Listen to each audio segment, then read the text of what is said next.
Final Fantasy VIII has been the black sheep of this series for decades. Too complicated, too weird, too different. But what if I told you the game was hiding something in plain sight nobody gave it credit for? After this video, you'll never look at Final Fantasy VIII the same way again.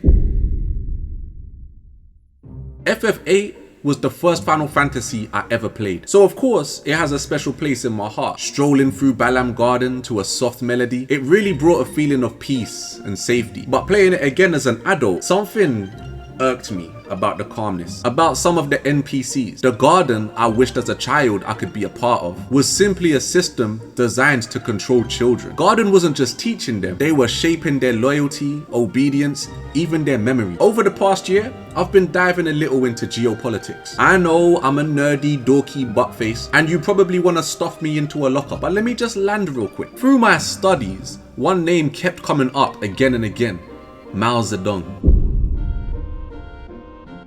The communist leader who reshaped China through control and indoctrination. Yo, I told you this was gonna get crazy. During Mao's reign, kids were pulled into the Cultural Revolution. Youth who pledged loyalty above family, even above themselves, they were celebrated as heroes.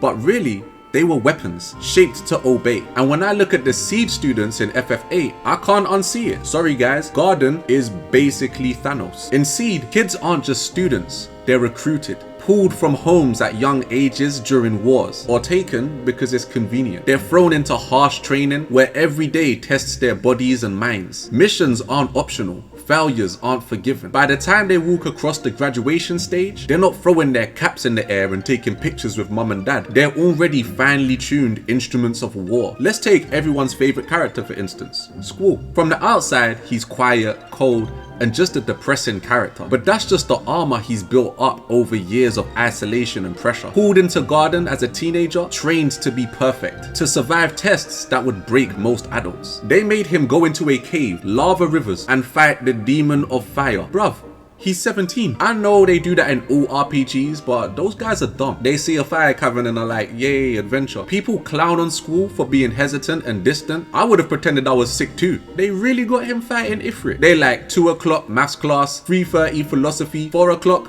go beat up a fire god who looks like he's never missed a day of gym except for leg day. Squall is just a kid. Selfie, Zell, Quistis, all of them thrown into life or death tests. FF7 and 10, a cast of adults. 9, pure fantasy. But 8 is the closest thing to our current reality. Wars are fought over land and resources. Adults are killed, children orphaned. It's not a stretch to think, in some messed up way, Final Fantasy VIII might be closer to fact than fiction.